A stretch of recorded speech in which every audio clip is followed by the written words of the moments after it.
خیبر پختونخوا کې د پاکستاني پولیسو پر کاروان برید شوی دی.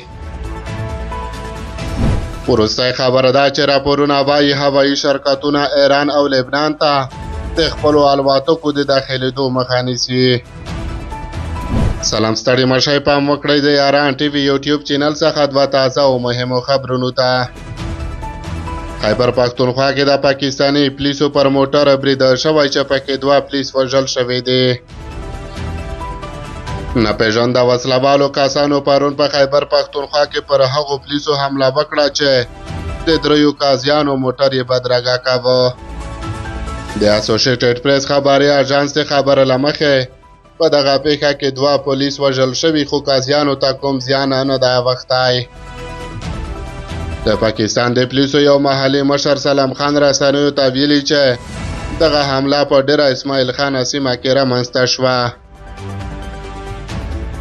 تر اوسه کومې ډلې د دې پیښې مسؤلیت نه دی منلی خو تر دې مخکې د دغسې حملو تور پر پاکستاني طالبانو اچول شوی دی. د اسوسییټډ پریس خبري اژانس د خبره له مخې هغه قاضیان چې پر موټر یې حمله شوې په سیمه کې له غلاګانو نیولې تر تروریزم تر اعمالو پورې قضیې څېړلې.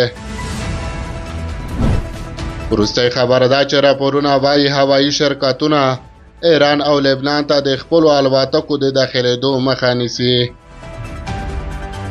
راپورونه وایي چې هوایي شرکتونه د ایران او لبنان هوایي حریم ته د خپلو الوتکو د داخلېدو مخه نیسي او اسرائیل او لبنان ته خپلې الوتنې لغوه کړي دي. رویټرز خبري اژانس راپور ورکړی چې دغه اقدام وروسته له هغې وشو چې په سیمه کې د کړکېچ د زیاتېدو احتمال اوج ته رسېدلی دی. دغه اندېښنې وروسته له هغې زیاتې شوې چې د حماس او د لبنان د حزب الله ډلې لوړپوړي غړي تېره اونۍ د اسرائیلو لخوا وژل شوي دي. د سنګاپور هوایي شرکت رویټرز خبري اژانس ته ویلي چې د جمعې له سهاره د ایران هوایي حریم ته د خپلو الوتنو داخلېدل بند کړي او پر بدیلو لارو یې کار کوي. دغه شرکت ویلی دی چې خوندیتوب د دوی لپاره مهم او لومړیتوب دی.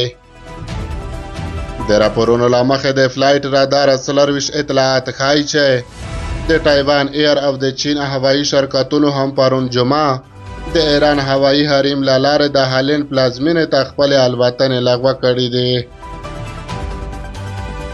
په تېرو 2 ورځو کې ایر انډیا، د جرمني لفټانزا ډلې، د یونایټډ او ډلټا ایر او د ایټالیا آی ټي آی هوایي شرکتونو هم ویلي چې د اسرائیلو تل ابیب ته خپلې الوتنې ځنډولې دي.